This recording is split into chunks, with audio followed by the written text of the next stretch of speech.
నమస్కారం. న్యూస్ విజన్కు స్వాగతం. ముందుగా వార్తల్లోని ముఖ్యాంశాలు.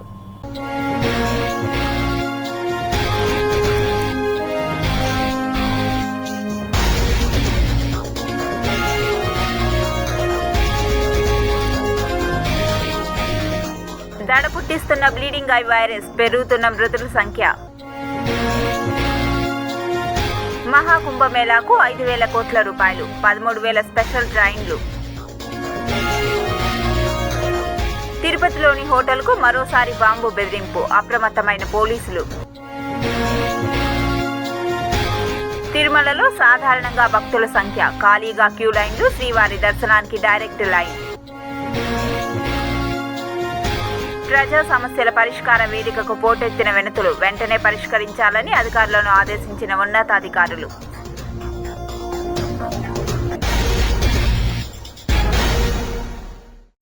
ఆధ్యాత్మిక పుణ్యక్షేత్రం తిరుపతిలో వరుస బాంబు బెదిరింపులు ఆగటం లేదు. తాజాగా నగరంలోని ఓ హోటల్కు మరోసారి బాంబు బెదిరింపు మెయిల్స్ రావడంతో కలకలం రేపింది. తిరుపతి పోలీసులకు బెదిరింపు కాల్స్ సవాలుగా మారగా సదరు హోటల్లో పోలీసులు తనిఖీలు చేపట్టారు. డిసెంబర్ 8 ఆదివారం రోజున కపిలతీర్థం రోడ్లోని రాజ్ పార్క్ హోటల్కు మేనేజర్కు మెయిల్ ద్వారా వార్నింగ్ ఇచ్చారు గుర్తు తెలియని దుండగులు. వెంటనే పోలీసులకు ఫిర్యాదు చేయడంతో అప్రమత్తమైన పోలీసులు అనువనువు క్షుణ్ణంగా తనిఖీలు చేపట్టారు. మరోవైపు తరచూ ఇలా ప్రైవేట్ హోటల్స్కు వస్తున్న ఫేక్ మెయిల్స్పై పోలీసులు ఆరా తీస్తున్నారు. త్వరలోనే వారిని పట్టుకుంటామని చెప్పారు. తిరుమలలో భక్తులు లేక ఆలయం వెలవెలబోతోంది. దీంతో భక్తులు స్వామివారిని సంతృప్తికరంగా దర్శించుకుంటున్నారు. తిరుమలలో నేడు భక్తుల రద్దీ బాగా తగ్గింది. సోమవారం కావడంతో భక్తుల సంఖ్య పెద్దగా లేదు. కంపార్ట్మెంట్లన్నీ దాదాపు ఖాళీగానే ఉన్నాయి. మాడవీధుల్లోనూ భక్తుల సందడి కనిపించడం లేదు. ఎక్కడ చూసినా బోసిపోయి కనిపిస్తోంది. సాధారణంగా సోమవారం భక్తుల రద్దీ తక్కువగానే ఉంటుంది. పని దినాలు కావడంతో ఎక్కువ మంది తిరుమలకు చేరుకునే అవకాశం లేదు. శుక్ర, శని, ఆదివారాలు మాత్రమే భక్తుల రద్దీ తిరుమలలో ఎక్కువగా ఉంటుంది. మరోవైపు బంగాళాఖాతంలో మరో అల్పపీడనం ఏర్పడింది. భారీ వర్షాలు పడతాయని వాతావరణ శాఖ చేసిన హెచ్చరికలు కూడా భక్తుల సంఖ్య తగ్గడానికి కారణాలుగా చెబుతున్నారు. మామూలుగా అయితే డిసెంబర్ నెలలో భక్తుల రద్దీ ఎక్కువగా ఉంటుంది. తమకు మిగిలిపోయిన సెలవులను ఈ నెలలో వినియోగించుకునేందుకు ఎక్కువ మంది మొగ్గు చూపుతుంటారు. అందులో అధిక భాగం తిరుమలకు వస్తుంటారు. వెంకటేశ్వర స్వామి చెంత తమ మొక్కులు తీర్చుకునేందుకు దూర ప్రాంతాల నుంచి వ్యయ ప్రయాసల కోర్చి తిరుమలకు తరలి వస్తారు. అందుకే డిసెంబర్, జనవరి నెలల్లో తిరుమల కొండలు భక్తులతో కిటకిటలాడుతుంటాయని, అందుకు సంబంధించిన ఏర్పాట్లు చేస్తున్నామని తిరుమల తిరుపతి దేవస్థానం అధికారులు తెలిపారు. అయితే కొందరు ముందుగానే దర్శనం టికెట్లను బుక్ చేసుకుంటారు. వారు తిరుమలకు ఏ తేదీ అయినా వస్తారు. అలాంటి వారు మాత్రమే సోమవారం తిరుమలకు చేరుకుంటారు. అందుకే తిరుమల గిరులు సోమవారం ప్రశాంతంగా ఉంటాయి. వసతి గృహాలు కూడా సులువుగానే లభ్యమవుతున్నాయి. అన్నప్రసాదాల సత్రం వద్ద కూడా రష్ పెద్దగా లేదు. ఈరోజు తిరుమలలోని వైకుంఠం క్యూ కాంప్లెక్స్లోని ఒక కంపార్ట్మెంట్లోనే భక్తులు శ్రీవారి దర్శనం కోసం వేచి ఉన్నారు. ఉచిత దర్శనం క్యూ లైన్లో ఉదయం 7 గంటలకు టోకెన్లు లేకుండా ప్రవేశించిన భక్తులకు శ్రీవారి దర్శనం 6 గంటల సమయం పడుతుందని తిరుమల తిరుపతి దేవస్థానం అధికారులు తెలిపారు.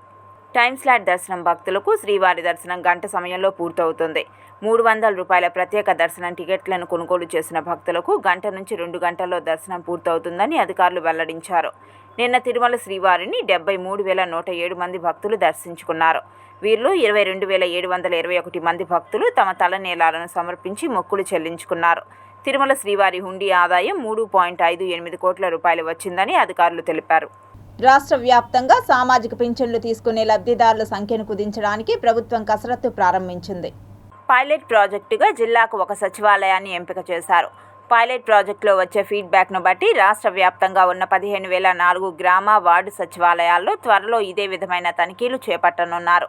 బోగస్, అనర్హుల పింఛన్ల విషయమై వికలాంగులు, ఇతర కేటగిరీల్లో అనర్హులు పింఛన్ పొందుతున్నట్లు ప్రభుత్వానికి కొన్ని ఫిర్యాదులు అందాయి. వాటిని సాకుగా చెప్పి పింఛన్ల వెరిఫికేషన్కు ప్రభుత్వం నిర్ణయం తీసుకుంది.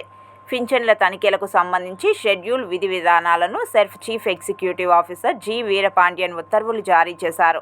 తొలి విడతగా చేపట్టనున్న పింఛన్ల తనిఖీ కార్యక్రమాన్ని ఈ నెల 9న ఒక్కరోజే పూర్తి చేసి 10న సాయంత్రం 5 గంటలకల్లా ప్రభుత్వానికి అధికారులు, సచివాలయ ఉద్యోగులు నివేదిక ఇవ్వాలి. తనిఖీల్లో సచివాలయ సిబ్బందిని కాకుండా పక్క మండలానికి చెందిన సిబ్బందిని నియమించింది. ఒక్కో సర్వే బృందం 40 మంది పింఛన్దారులను ప్రత్యక్షంగా కలిసి యాప్లో వివరాలు సేకరించనుంది. సామాజిక పింఛన్ల తనిఖీకి వెళ్లిన బృందానికి ప్రభుత్వం 13 ప్రశ్నలు సూచించింది. ప్రశ్నల వివరాల్లోకి వెళ్తే పింఛన్దారుని స్టేటస్ను యాప్లో నివాసం ఉంటున్నారా, మరణించారా, అందుబాటులో లేరు, కాలం పూర్తి చేయాల్సి ఉంటుంది. కుటుంబ ఆదాయం గ్రామీణ ప్రాంతాల్లోనైతే 10,000 రూపాయలు, పట్టణ ప్రాంతాల్లోనైతే 12,000 రూపాయలు ఆ పైన ఉందా? లబ్ధిదారుని కుటుంబానికి 3 ఎకరాల కంటే ఎక్కువ మాగాని, 10 ఎకరాల కంటే ఎక్కువ మెట్ట లేదా రెండూ కలిపి 10 ఎకరాల కంటే ఎక్కువ భూమి ఉందా? కుటుంబంలో ఎవరైనా 4 చక్రాల వాహనం కలిగి ఉన్నారా? అవును లేదు అనే కాలం పూర్తి చేయాల్సి ఉంటుంది. అదేవిధంగా కుటుంబంలో కేంద్ర రాష్ట్ర ప్రభుత్వ ఉద్యోగి లేదా ప్రభుత్వ రంగ సంస్థ ఉద్యోగి లేదా పెన్షనర్ ఎవరైనా ఉన్నారా? కుటుంబ సరాసరి విద్యుత్ వినియోగం 300 యూనిట్ల కంటే ఎక్కువ ఉందా? మున్సిపల్ ప్రాంతాల్లో కుటుంబానికి 1000 చదరపు అడుగుల కంటే ఎక్కువ నిర్మాణ ప్రాంతం ఉందా? కుటుంబంలో ఎవరైనా ఆదాయ పన్ను చెల్లిస్తున్నారా? పింఛన్దారు వికలాంగత్వం కలిగి ఉన్నారా? పింఛన్దారు రీఅసెస్మెంట్కు సిఫార్సు చేస్తున్నారా? ఆయా ప్రశ్నలకు సమాధానాలు నమోదు చేసిన అనంతరం పింఛను కొనసాగించడానికి సిఫార్సు చేస్తున్నారా లేదా అనే వివరాలు తనిఖీ చేసి ఉద్యోగి యాప్లో నమోదు చేయాల్సి ఉంటుంది. అనంతరం పింఛన్దారుని ఫోటో క్యాప్చర్ చేయాల్సి ఉంటుందని ఉద్యోగులకు ప్రభుత్వం సూచించింది. ఆంధ్రప్రదేశ్లో కూటమి ప్రభుత్వం వచ్చిన కొద్ది రోజుల్లోనే ప్రజలకు సంక్షేమ పథకాలను అందిస్తున్న ఘనత రాష్ట్ర ప్రభుత్వానికి దక్కిందని ఎక్సైజ్ శాఖ మంత్రి కొల్లు రవీంద్ర తెలిపారు. తెలుగుదేశం పార్టీ తిరుపతి పార్లమెంట్ కార్యాలయానికి ఎక్సైజ్ శాఖ మంత్రి కొల్లు రవీంద్ర ఇచ్చేశారు. ఈ సందర్భంగా ఏర్పాటు చేసిన విలేకరుల సమావేశంలో రాష్ట్ర మంత్రి మీడియాతో మాట్లాడుతూ కూటమి ప్రభుత్వం వచ్చిన అతి కొద్ది రోజుల్లోనే ఎన్నికలకు ముందు ఇచ్చిన హామీలను నెరవేర్చిన ఘనత రాష్ట్ర ముఖ్యమంత్రి చంద్రబాబు నాయుడు, ఉప ముఖ్యమంత్రి పవన్ కళ్యాణ్కు దక్కిందన్నారు. రాబోయే రోజుల్లో ఆంధ్రప్రదేశ్ రాష్ట్రాన్ని సంక్షేమ ఆంధ్రప్రదేశ్గా తీర్చిదిద్దేందుకు నారా చంద్రబాబు నాయుడు అహర్నిశలు శ్రమిస్తున్నారని పేర్కొన్నారు. ఈ జగన్మోహన్ రెడ్డి గారు నేను అడుగుతాను, ఈ రాష్ట్రంలో కదా ఈ దేశంలో ఎక్కడన్నా ఇంత పెద్ద ఎత్తున పెన్షన్లు ఇస్తున్నటువంటి రాష్ట్రం ఎక్కడన్నా ఉందా? వందల్లో ఉన్నాయి అన్ని చోట్ల. ఒక హర్యానాలో 2,000 ఉంది, అది కూడా నెంబర్ చాలా తక్కువ ఉంది. ఇవాళ ప్రజలకు ఆకాంక్షకు తగిన విధంగా పనిచేస్తున్నటువంటి ప్రభుత్వం తెలుగుదేశం ప్రభుత్వం, కూటమి ప్రభుత్వం. అలాగే మొన్న గ్యాస్ సిలిండర్ ఇచ్చాం. ఆడబిడ్డలకి ఇచ్చినటువంటి హామీ ప్రకారం దీపం 2 కింద ఫస్ట్ దీపం పథకం పెట్టింది చంద్రబాబు నాయుడు గారు, గ్యాస్ సిలిండర్లు ఇచ్చింది.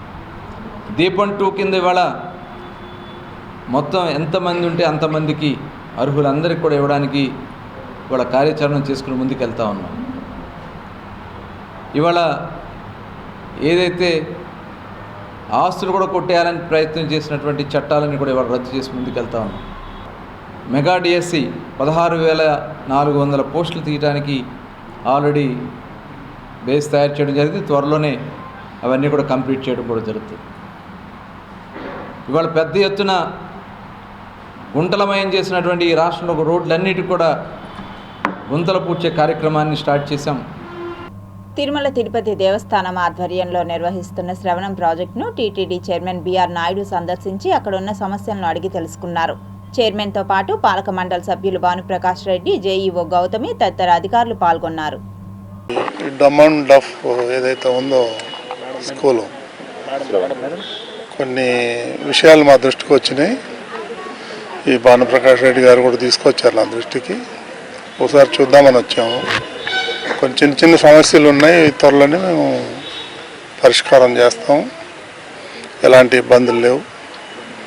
తప్పకుండా వాళ్ళు ఏదైతే చెప్పారో పిల్లలు అవన్నీ నోట్ చేసుకున్నాం. త్వరలోనే ఇవన్నీ సాల్వ్ చేస్తాం. పనిచేసే చైర్మన్, సమస్యలు చెప్తానే స్పందించే చైర్మన్ ఉండడం చాలా సంతోషం. కాబట్టి ఇప్పుడే జేఈఓ గారు కూడా వచ్చారు, గౌతమి గారు కూడా, వారితో కూడా చర్చించి వీరికి ఉన్నటువంటి, ఎందుకంటే ముఖ్యంగా స్నాక్స్ అండి, గతంలో హార్లిక్స్ బిస్కెట్లు ఇచ్చేవాళ్ళంట, దాన్ని కూడా తీసేస్తే రోజుకి 1,00,000 మంది కొండ మీద మనం భోజనం పెడతాం భక్తులకి. చిన్నపిల్లలు మాట రావు, వాళ్ళకి కూడా పాలు బిస్కెట్లు తీసేసేది. మార్నింగ్ అల్పాహారం అంటే టిఫిన్లో దాని ఏమంటారు సాంబార్ రైసు, టమాటో రైస్. తర్వాత చిన్నపిల్లలకి 1వ నెల నుంచి 3వ సంవత్సరం వరకు ఉన్నట్టు పిల్లలు ఏ విధంగా జీర్ణమవుతుంది చెప్పండి? 1,00,000 మందికి మనం అన్నం పెట్టే తిరుమల తిరుపతి దేవస్థానం ఇక్కడ ఎందుకు వాళ్ళ కోరినన్ని టిఫిన్లు మన ఇష్టమైనటువంటి టిఫిన్ ఎందుకు పెట్టలేం? కాబట్టి వీటన్నిటి మీద చైర్మన్ గారి దృష్టికి తీసుకుని ఇప్పుడే స్టాండింగ్ ఇన్స్ట్రక్షన్స్ కూడా ఇచ్చారు వారు, గౌతమి గారికి, జేఈఓ గారికి. దాన్నింటిని వెంటనే పూర్తి చేయాలని చెప్పి వారు చెప్పడం జరిగింది. చాలా సంతోషం. రాబో రోజులు ఎటువంటి సమస్యలన్నింటినీ మేము పరిష్కరించగలమని చెప్పి గట్టి నమ్మకం, విశ్వాసం మాకు. ప్రజా సమస్యల పరిష్కార వేదిక కార్యక్రమానికి తిరుపతి జిల్లా నుంచి 183 అర్జీలు స్వీకరించామని జిల్లా కలెక్టర్ వెంకటేశ్వర్ పేర్కొన్నారు. ప్రజా సమస్యల పరిష్కార వేదికకు వచ్చిన అర్జీదారుల సమస్యలను సావధానంగా వింటూ వచ్చిన అర్జీలకు సకాలంలో పరిష్కారం చూపాలని సంబంధిత అధికారులకు జిల్లా కలెక్టర్ వెంకటేశ్వర్ ఆదేశాలు జారీ చేశారు. ప్రజా సమస్యల పరిష్కార వేదిక కార్యక్రమంలో వచ్చిన అర్జీలను అత్యంత ప్రాధాన్యతతో సకాలంలో అర్థవంతంగా పరిష్కారం చూపాలని, రీఓపెన్కు తావు లేకుండా అర్జీదారును సంతృప్తి మేరకు పరిష్కారం చూపాలని జిల్లా కలెక్టర్ డాక్టర్ ఎస్ వెంకటేశ్వర్ జిల్లా అధికారులను సూచించారు. సోమవారం ఉదయం జిల్లా కలెక్టరేట్ నందు ఏర్పాటు చేసిన ప్రజా సమస్యల పరిష్కార వేదికలో జిల్లా కలెక్టర్ అర్జీదారులకు గౌరవప్రదంగా కుర్చీ ఏర్పాటుతో వచ్చిన అర్జీదారులకు త్రాగునీటి సౌకర్యం కల్పించి వారి సమస్యలను సావధానంగా వింటూ అర్జీలు స్వీకరించారు. జిల్లాలోని డివిజన్, మండల స్థాయి వరకు ఆర్డీఓలు, తహసీల్దార్లు, ఎంపీడీఓలు తదితర అధికారుల వీడియో కాన్ఫరెన్స్ అనుసంధానంతో అర్జీదారుల సమస్యలపై అధికారులతో అక్కడికక్కడే వర్చువల్ విధానంలో మాట్లాడి పరిష్కారం చూపారు. ఈ సందర్భంగా పీజీఆర్ఎస్ అర్జీలను నిర్దేశిత గడువులోపు పరిష్కరించాలని, పెండింగ్ అర్జీలను త్వరితగతిన అర్థవంతంగా పరిష్కరించాలని జిల్లా కలెక్టర్ అధికారులను ఆదేశించారు. ప్రజా సమస్యలను వెంటనే పరిష్కరించండి అధికారులను ఆదేశించారు తిరుపతి నగరపాలక సంస్థ కమిషనర్ మౌర్య. ప్రజల నుండి వచ్చిన ప్రతి సమస్యను వీలైనంత త్వరగా పరిష్కరించాలని, ప్రజా ఫిర్యాదుల పరిష్కార వేదికలో ప్రజల నుండి 34 వినతులు వచ్చాయని నగరపాలక సంస్థ కమిషనర్ ఎన్ మౌర్య తెలిపారు. నగరపాలక సంస్థ కార్యాలయంలో సోమవారం ప్రజా ఫిర్యాదుల పరిష్కార వేదిక కార్యక్రమం జరిగింది. ఈ సందర్భంగా సుమారు 34 మంది వివిధ సమస్యలు పరిష్కరించాలని కోరుతూ వినతులు అందించారు. తమ వార్డుల్లో సమస్యలు పరిష్కరించాలని డిప్యూటీ మేయర్ ముద్ర నారాయణ కమిషనర్కు వినతి పత్రం అందించారు. అలాగే గొల్లవాణిగుంట, శ్రీనివాసపురంలో డ్రైనేజీ కాలువలు, విద్యుత్ దీపాలు ఏర్పాట్లు చేయాలని, టౌన్ బ్యాంకు సమీపంలో రాత్రుల్లో టిఫిన్ బండ్లు ఉండటంతో తాగుబోతుల సమస్య ఎక్కువగా ఉంది పరిష్కరించాలని, టీడీఆర్ బాండ్లు ఇప్పించాలని, ఇండ్ల కోసం నగదు కట్టామని, ఇండ్లు ఇవ్వలేదని డబ్బులు తిరిగి ఇవ్వాలని, పక్కింటి వారి చెట్లు మా ఇంటిపై పడేలా ఉంది కత్తిరించాలని, సెట్టిపల్లెలో రోడ్లు, విద్యుత్ దీపాలు, కమ్యూనిటీ హాల్ ఏర్పాటు చేయాలని, శివజ్యోతి నగర్లోని అందుల శరణాలయం వద్ద సమస్యలు పరిష్కరించాలని, గోవిందనగర్ వద్ద డ్రైనేజీ కాలువ నిర్మాణం కొరకు రోడ్డు తవ్వి వదిలేశారని, బ్యాంకు కాలనీ ప్రజల సౌకర్యార్థం పార్కుల్లో మరమ్మతులు చేయించాలని, కారుణ్య నియామకాల ఉద్యోగం ఇప్పించాలని కమిషనర్ను ప్రజలు కోరారు. ఆయా విభాగాల అధికారులు వెంటనే సమస్యలు పరిష్కరించాలని కమిషనర్ అధికారులను ఆదేశించారు. రాజంపేట శాసనసభ్యులు ఆకేపాటి అమర్నాథ్ రెడ్డి తన 22వ తిరుమల పాదయాత్రను దిగ్విజయంగా నేడు పూర్తి చేశారు. దాదాపు అటువై మార్గంలో వెంకటేశ్వర స్వామిని దర్శించుకొని ఆయనపై 10,000 సంఖ్యతో పాడిన మహనీయుడు, గొప్ప వ్యక్తి. ఆయన ఆదర్శంగా తీసుకొని దాదాపు నా ప్రాంతవాసిగా మేము కూడా దాదాపు ఈరోజు 22 సంవత్సరాల నుంచి ఈరోజు వందలాది మందితో మొదలుపెట్టిన పాదయాత్ర ఈరోజు వేలాది మంది. ఎందుకంటే అటవీ మార్గంలో నడవాలంటే చాలా కష్టతరం. కాళ్ళు బొబ్బలెక్కే విధంగా, రక్తాలు వచ్చే విధంగా అయినా కూడా ప్రజానికం అంతా కూడా నడవడం జరుగుతూ ఉంది. ఎందుకంటే ప్రజలకు ఒక నమ్మకం, ఒక విశ్వాసం. ఆ మార్గంలో నడిచే స్వామిని దర్శించుకుంటే మా బిడ్డల భవిష్యత్తు బాగుంటుంది, మా బిడ్డల చదువులు కావచ్చు, వారి వివాహాలు కావచ్చు, వాళ్ళ ఉద్యోగ అవకాశాలు కావచ్చు బాగున్నాయని ఒక నమ్మకం, ఒక విశ్వాసం. ఇలాంటిది మేము కూడా 22 సంవత్సరాలు ఎలాంటి ఆటంకాలు లేకుండా ఈ పాదయాత్ర కొనసాగింది. నాతో పాటు శ్రీకాంత్ రెడ్డి గారు కూడా 7 సంవత్సరాల నుంచి ఈ పాత్ర నడవడం జరుగుతూ ఉంది. రాయచూటి మాజీ శాసనసభ్యులు. తిరుమల శ్రీవారిని పలువురు ప్రముఖులు దర్శించుకొని మొక్కులు చెల్లించుకున్నారు. తిరుమల శ్రీవారిని నైవేద్య విరామ సమయంలో మంత్రి కొల్లు రవీంద్ర, ఎమ్మెల్సీ అశోక్ బాబు దర్శించుకుని మొక్కులు చెల్లించుకున్నారు. ఆలయ అధికారులు వీరికి దర్శన ఏర్పాట్లు చేయగా వేద పండితులు ఆశీర్వాదాలతో తీర్థ ప్రసాదాలను అందించారు. దర్శనాంతరం వీరు ఆలయం వెలుపల మీడియాతో మాట్లాడారు. గౌరవ ముఖ్యమంత్రి వర్యులు నారా చంద్రబాబు నాయుడు గారి నాయకత్వంలో, అలాగే ఉప ముఖ్యమంత్రి వర్యులు పవన్ కళ్యాణ్ గారి నాయకత్వంలో ఈరోజు యువ నాయకుడు నారా లోకేష్ గారు మరి మొన్న ఆంధ్ర రాష్ట్రంలో ఉన్నటువంటి విద్యా వ్యవస్థలని అన్నింటినీ కూడా సక్రమమైన మార్గంలో పెట్టే దాంట్లో భాగంగా పేరెంట్స్ మీటింగ్ పెట్టించడం అనేది చాలా శుభపరిణామం. ఇవాళ అందరిలో కూడా ఒక చైతన్యం, తల్లిదండ్రులకి బిడ్డల పట్ల, వాళ్ళ భవిష్యత్తు పట్ల వాళ్ళకు ఒక అవగాహన కలిగించడం, అలాగే ఉపాధ్యాయులు, అదేవిధంగా స్కూల్లో ఉన్నటువంటి ఏమైనా లోటుపాట్లు ఉన్నా కూడా అవన్నీ కూడా రాబోయే కాలంలో పూర్తి స్థాయిలో సంపూర్ణంగా, ఎందుకంటే ఒక చరిత్ర, దాదాపు 30,000 పైన స్కూల్స్లో ఒకే రోజు ఒకే సమయంలో పేరెంట్స్ మీటింగ్స్ పెట్టడం అనేది చరిత్ర. తప్పకుండా మరి మంచి భవిష్యత్తు ఆంధ్ర రాష్ట్రానికి రాబోతూ ఉంది. అనేక పరిశ్రమలు రాబోతూ ఉన్నాయి. ఆ పరిశ్రమల్లో ఎంప్లాయ్మెంట్ రావడానికి ఎన్నో అవకాశాలు ఉన్నాయి. ఆ స్వామివారి ఆశీర్వాదాలు కూడా ఆంధ్ర రాష్ట్రంలో ఉండాలని చెప్పి మనస్ఫూర్తిగా కోరుకుంటాం. కొంతమంది సాధారణ భక్తులు కూడా సాయంత్రం మేము అడిగాము ఏంటి అన్న మార్పులు చేర్పులు ఉన్నాయని. గతంలో కంటే చాలా వరకు దర్శనం విషయంలో మెరుగుపడింది, మాకు సౌకర్యంగా ఉందని చెప్పి. అంటే ఎవరైతే ఉచిత దర్శనానికి వెళ్తున్నారో వాళ్ళని అడిగాము. కాబట్టి తిరుపతిలో ఇంకా ఇంప్రూవ్మెంట్ జరగాలి, సామాన్య భక్తులకి వెంటనే దర్శనం అయ్యే విధంగా చేయాలని చెప్పి మరి చైర్మన్గా ఉన్న బిఆర్ నాయుడు గారు కూడా గతంలో చెప్పడం జరిగింది. ఆ దిశగా ప్రయత్నాలు చేస్తారని మేము ఆశిస్తున్నాం. ఏదైనా ఆ దేవుడి కృప ఆంధ్రప్రదేశ్ మీద ఉండి ఆంధ్రప్రదేశ్ ఏదో నష్టపోయిందో వాటన్నిటిని కూడా మళ్ళీ తిరిగి గాడిలో పెట్టే ప్రక్రియలో మరి రాష్ట్రానికి అండగా ఉండాలని దేవుని కోరుకున్నాం. కాంగ్రెస్ పార్టీ అగ్ర నాయకురాలు సోనియా గాంధీ పుట్టినరోజును పురస్కరించుకొని తిరుపతిలో వేడుకగా నిర్వహించారు. తిరుపతి రాజీవ్ గాంధీ కూడలి వద్ద సోనియా గాంధీ జన్మదినాన్ని పురస్కరించుకొని కాంగ్రెస్ పార్టీ నాయకులు పెద్ద ఎత్తున సంబరాలను నిర్వహించారు. కేక్ను కట్ చేసి బాణసంచా కాల్చి స్వీట్లు పంచుతూ శుభాకాంక్షలు తెలిపారు. ఈ సందర్భంగా నగర అధ్యక్షుడు చిట్టిబాబు రాంభూపాల్ రెడ్డి మాట్లాడుతూ భారతదేశానికి సోనియా గాంధీ అనేక సేవలు చేశారని, దేశ ప్రజల పట్ల తనకున్న అభిమానంతో భారతదేశ ప్రగతికి నిత్యం పాటుపడ్డారని తెలిపారు. ఆమె నాయకత్వంలో 2004 నుంచి 2014 వరకు కాంగ్రెస్ పార్టీ అధికారంలోకి రావడం జరిగింది. అదేవిధంగా ఆమె చేసిన సంస్కరణలు ఆ రోజు మన్మోహన్ సింగ్ గారు ప్రధానమంత్రిగా ఉన్నప్పుడు ఆమెతో కలిసి ఏఐసిసి తీసుకున్న నిర్ణయాలు చాలా గొప్పవని మేము కాంగ్రెస్ పార్టీ తరఫున తెలియజేస్తున్నాం. జై కాంగ్రెస్.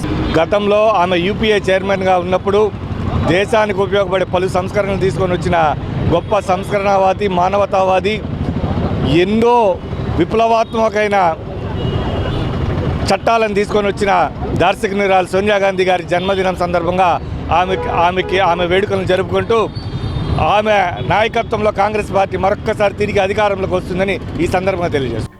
రాష్ట్రంలోనే తిరుపతిని తెలుగుదేశం పార్టీ సభ్యత్వ నమోదు కార్యక్రమంలో ప్రథమ స్థానంలో నిలపాలని టీడీపీ నియోజకవర్గ ఇన్ఛార్జి మన్నూరు సుగుణమ్మ తెలిపారు. తిరుపతి మాజీ శాసనసభ్యురాలు సుగుణమ్మ నివాసంలో తెలుగుదేశం పార్టీ నాయకులు, కార్యకర్తలతో సమావేశ కార్యక్రమాన్ని నిర్వహించారు. ఈ సందర్భంగా సుగుణమ్మ మాట్లాడుతూ ఇక 20 రోజులే సభ్యత్వ నమోదుకు సమయం ఉందని, త్వరితగతిన ప్రతి ఒక్కరూ సైనికుల్లా పనిచేసి సభ్యత్వ నమోదును వేగం పెంచాలన్నారు. మహిళా శక్తి కార్యక్రమంలో ఎలాగైనా ప్రతి కార్యకర్త చురుగ్గా పనిచేసి తిరుపతిని యథావిధిగా ప్రథమ స్థానంలో నిలిపేలా ప్రతి కార్యకర్త బూత్ కన్వీనర్లు కృషి చేయాలని పిలుపునిచ్చారు.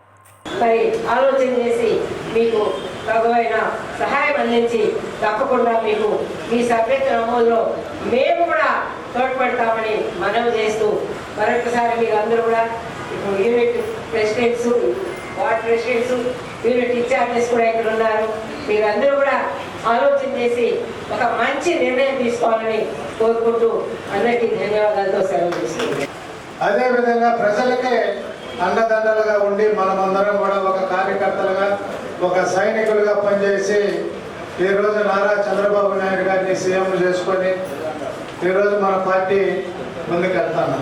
కూటమి పార్టీలో మీకు అందరికీ కూడా తెలుసు, ఈ సభ్యత్వం అనేది మన యువ నాయకుడు నారా లోకేష్ బాబు 2024న ప్రాజెక్టు ఫెలో రిక్రూట్మెంట్ కోసం వాకిన్ ఇంటర్వ్యూలు నిర్వహించారు. సో దాంట్లో భాగంగా there was a call from యాక్చువీ.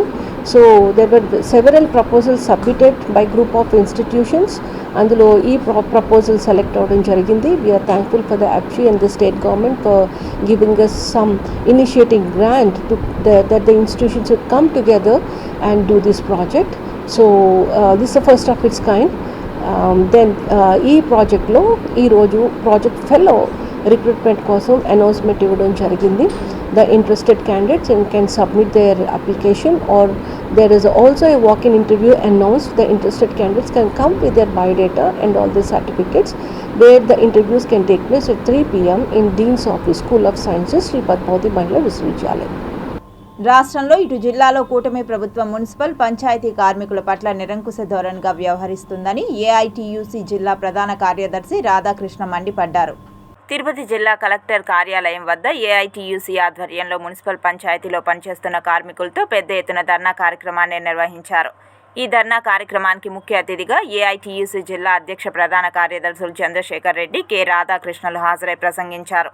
ఈ సందర్భంగా వారు మాట్లాడుతూ కూటమి ప్రభుత్వం హయాంలో కార్మికుల బ్రతుకులు బాగుపడతాయని, జీతాలు పెరుగుతాయని, కోటి ఆశలతో జీవనం సాగిస్తున్న కార్మికుల ఆశలపై కూటమి ప్రభుత్వం నీరు చల్లుతోందని, కార్మికుల జీతాలు పెరగడం లేదని, వారి సమస్యలు తీరడం లేదని, 3,000 రూపాయలతో మధ్యాహ్న భోజన కార్మికులు పనిచేస్తున్నారని, 6,000 రూపాయల జీతంతో స్కూల్లో పనిచేసే ఆయాలు, గ్రామ పంచాయతీలో పనిచేస్తున్న స్వచ్ఛ భారత్ కార్మికులు పనిచేస్తున్నారని, 8,000 రూపాయల నుండి 12,000 రూపాయలకు గ్రామ పంచాయతీలో పనిచేస్తున్న పంచాయతీ కార్మికులు వారి జీతాలలో పీఎఫ్ డబ్బులు పట్టుకుంటున్న ప్రావిడెంట్ ఫండ్ అకౌంట్లో జమ చేయడం లేదని, సుప్రీంకోర్టు చెప్పిన విధంగా ఒక కుటుంబం జీవనం సాగించాలంటే కనీస వేతనం 26,000 ఉండాలని చెప్పిన కూటమి ప్రభుత్వం దానిని అమలు పరచడం లేదని వారన్నారు.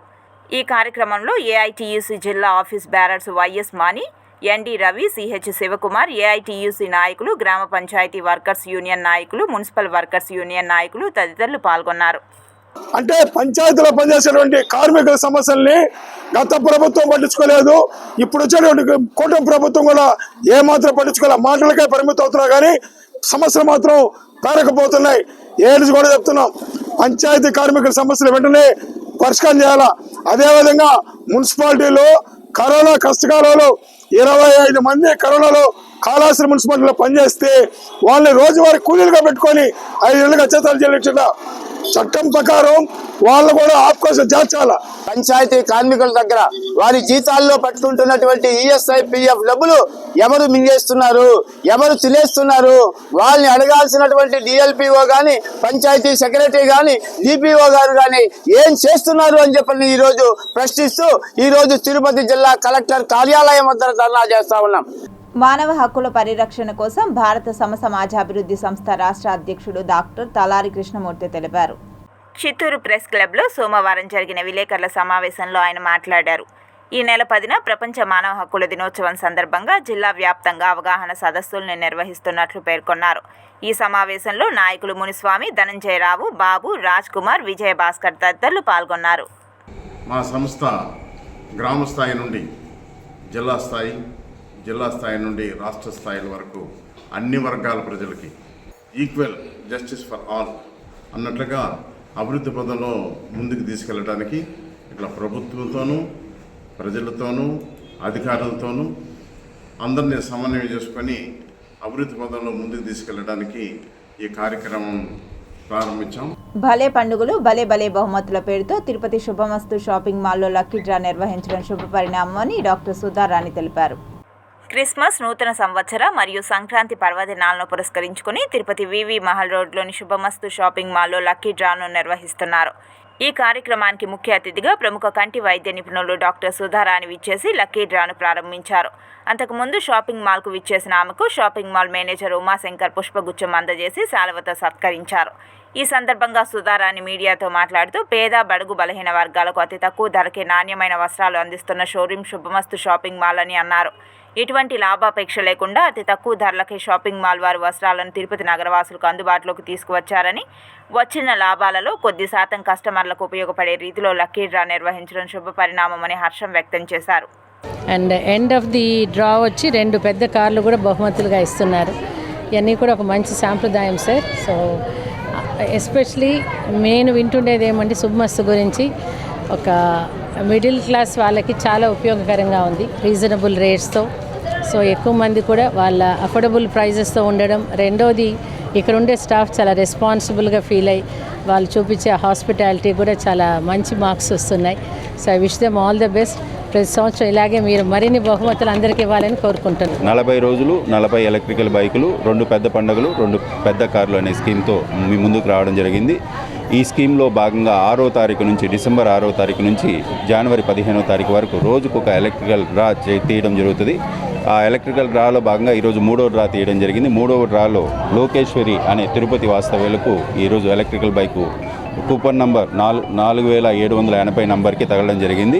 అంగవైకల్యం అభివృద్ధికి అడ్డు కాదని, ప్రత్యేక ప్రతిభావంతులను ప్రోత్సహిస్తే అన్ని రంగాలలో రాణించగలరని వి సపోర్ట్ చారిటబుల్ ట్రస్ట్ నిర్వాహకురాలు తాసునిసా బేగం తెలిపారు. తిరుపతి బైరాగిపట్టణంలోని గిరిజన భవన్లో విభిన్న ప్రతిభావంతుల దినోత్సవంను పురస్కరించుకుని సుమారు 150 మంది పేద విద్యార్థులకు బెడ్షీట్లు, పుస్తక సామాగ్రిని పంపిణీ చేశారు.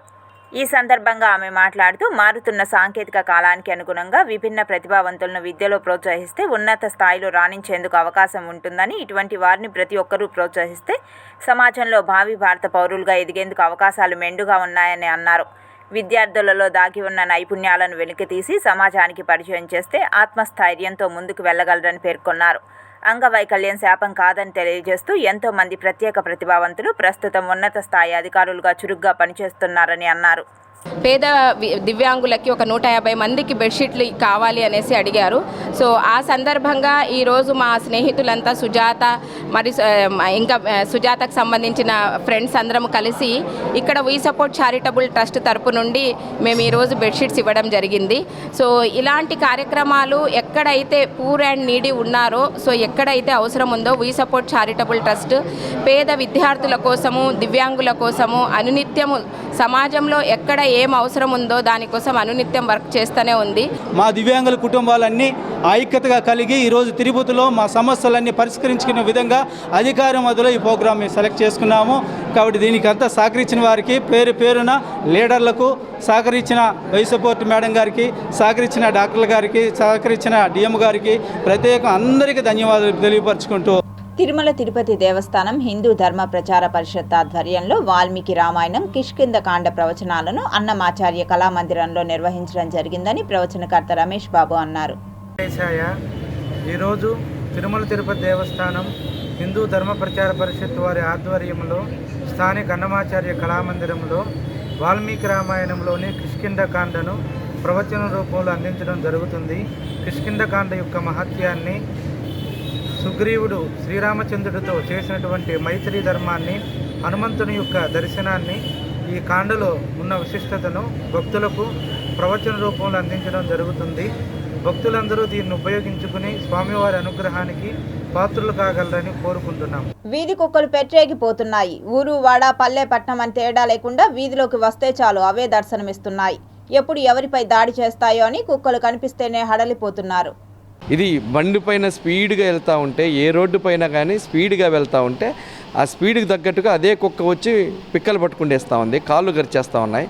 దీన్ని నియంత్రించాల్సినటువంటి బాధ్యత మున్సిపల్ అధికారులపై ఉంది. కానీ వాళ్ళు ఏమాత్రం పట్టించుకోకుండా మాకు నిధులు లేవు, వాళ్ళని పట్టే వాళ్ళని కూడా పిలిపించుకొని ఆ రకంగా వాళ్ళ గైడెన్స్ చేసి ఇంజెక్షన్స్ చేసి ఆ కుక్కలను నియంత్రించాల్సినటువంటి బాధ్యత మున్సిపాలిటీ అధికారులే. మా దగ్గర నిధులు లేవు అని చెప్పని చేతులు ఎత్తేస్తున్నటువంటి పరిస్థితి కనిపిస్తోంది. దీనివల్ల చాలా తీవ్రమైనటువంటి ఇబ్బందులకు గురవుతుంది.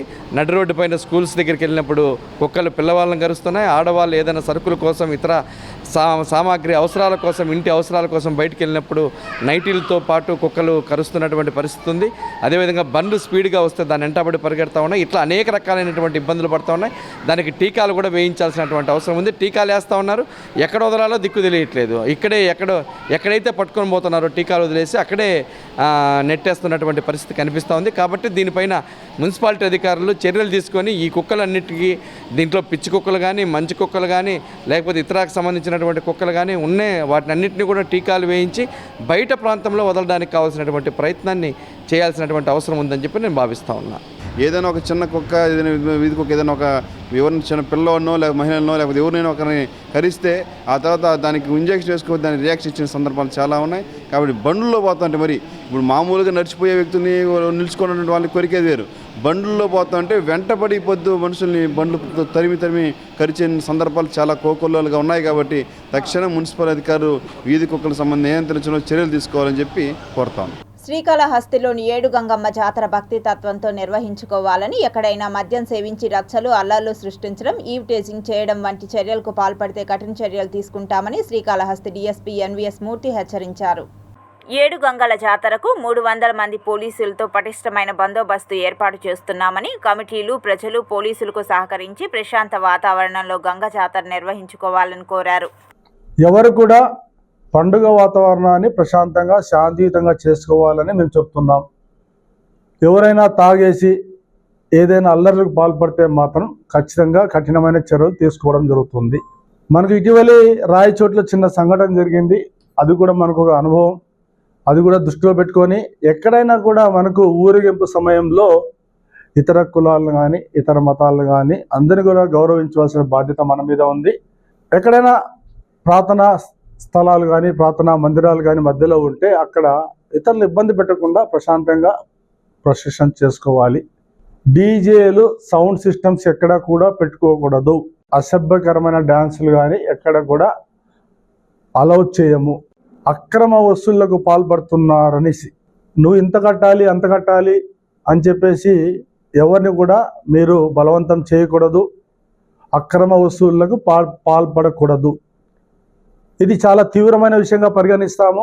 ఖచ్చితంగా చట్టపరమైన చర్యలు తీసుకుంటాము, కేసులు నమోదు చేస్తామని చెప్పేసి మీ ద్వారా తెలియజేస్తున్నాను. మహాకుంభమేళాకు కోట్లాదిగా తరలివచ్చే భక్తుల కోసం యూపీ ప్రభుత్వం, కేంద్ర ప్రభుత్వం ప్రత్యేక ఏర్పాట్లు చేస్తున్నాయి. కోట్లాదిగా మహాకుంభమేళాకు తరలివచ్చే యాత్రికుల కోసం భారత రైల్వే శాఖ సన్నద్ధమవుతోంది. యాత్రికుల సౌకర్యార్థం దేశ నలుమూలల నుంచి 3,000 ప్రత్యేక రైళ్లు సహా మొత్తం 13,000 రైళ్లను నడపనున్నట్లు కేంద్ర రైల్వే శాఖ మంత్రి అశ్విని వైష్ణవ్ వెల్లడించారు. యూపీలోని ప్రయాగ్రాజ్లో వచ్చే ఏడాది జనవరి 13 నుంచి ఫిబ్రవరి 26 వరకు మహాకుంభమేళా నిర్వహించనున్నారు. ఈ కుంభమేళాకు దాదాపు 1.5 కోట్ల నుంచి 2 కోట్ల మంది రైళ్ల ద్వారా ప్రయాగ్రాజ్ నగరానికి చేరుకునే అవకాశం ఉందని అంచనా వేస్తున్నారు. మేళా సన్నాహాల కోసం భారతీయ రైల్వే శాఖ గత 2 ఏళ్లలో 5,000 కోట్ల రూపాయలకు పైగా ఖర్చు చేసిందని రైల్వే శాఖ మంత్రి తెలిపారు. మహాకుంభమేళా కోసం రైల్వే శాఖ సన్నాహాలను కేంద్ర మంత్రి అశ్విని వైష్ణవ్ ఆదివారం నాడు ప్రయాగ్రాజ్లో సమీక్షించారు. ప్రయాగ్రాజ్ జిల్లాలో గంగా నదిపై నిర్మించిన కొత్త బ్రిడ్జిని పరిశీలించిన ఆయన ఈ బ్రిడ్జిని త్వరలో ప్రధాని నరేంద్ర మోదీ ప్రారంభించనున్నట్లు వెల్లడించారు.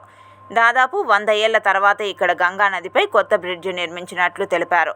మహాకుంభమేళా సందర్భంగా తొలిసారిగా ప్రయాగ్రాజ్లో మొబైల్ యూటీఎస్ యాప్ను అందుబాటులోకి తీసుకురానున్నట్లు వెల్లడించారు. దేశవ్యాప్తంగా 50 ప్రముఖ నగరాల నుంచి ప్రయాగ్రాజ్కు ప్రత్యేక రైళ్లను నడపనున్నారు.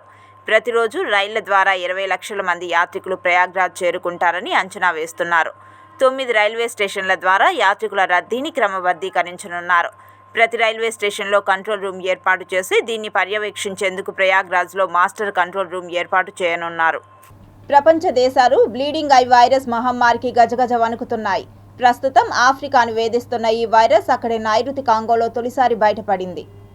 అంతు చిక్కని వ్యాధి కాంగోలోని క్వాంగో ప్రావిన్స్లో మారణ హోమాన్ని సృష్టిస్తోంది. కేవలం 15 రోజుల్లో దాదాపు 150 మందిని పొట్టను పెట్టుకుంది. దీంతో ఆ దేశ ఆరోగ్య అధికారులు హెల్త్ ఎమర్జెన్సీ జారీ చేశారు.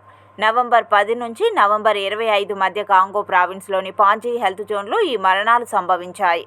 అంతు చిక్కని మరణాలకు గల కారణాలను అన్వేషించడానికి రోగుల నుంచి నమూనాలు సేకరించేందుకు ఒక వైద్య బృందం పాంజీ హెల్త్ జోన్ చేరుకుంది. అక్కడి ప్రాంతీయ ఆరోగ్య మంత్రి అపోలినర్ యుంబా ప్రకారం దీని అనారోగ్య లక్షణాలు ఫ్లూని పోలి ఉన్నట్లు తెలిపారు. రోగుల్లో అధిక జ్వరం, తీవ్రమైన తలనొప్పి, దగ్గు, రక్తహీనత వంటి లక్షణాలు కనిపిస్తున్నాయి. దీనికి చికిత్స అందుబాటులో లేకపోవడంతో అనేక మంది రోగులు తమ ఇళ్లలోనే మృత్యువాత పడుతున్నారు. డెమోక్రటిక్ రిపబ్లిక్ ఆఫ్ కాంగోలోని ఆరోగ్య అధికారులు సమస్యాత్మక ప్రదేశాల్లో జనాల అనారోగ్యంపై నిఘా ఉంచారు. ఇది అంటువ్యాధని, మృతదేహాల దరిదాపుల్లోకి కూడా ఎవరూ రావద్దంటూ అక్కడి ప్రజలకు హెచ్చరికలు జారీ చేశారు. వార్తలు ముగించే ముందు ముఖ్యాంశాలు మరోసారి.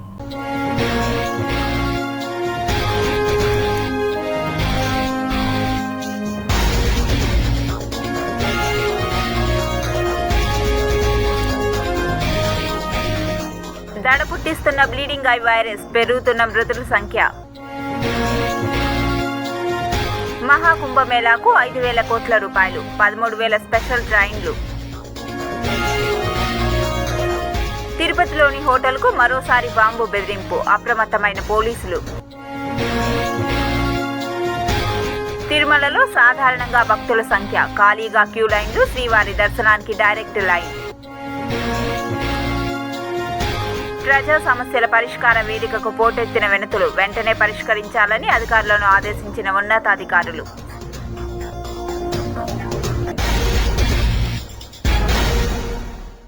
ఈ వార్తలు ఇంతటితో సమాప్తం. సమగ్ర సమాచారంతో న్యూస్ విషన్లో మళ్ళీ కలుద్దాం. అంతవరకు సెలవు. నమస్కారం.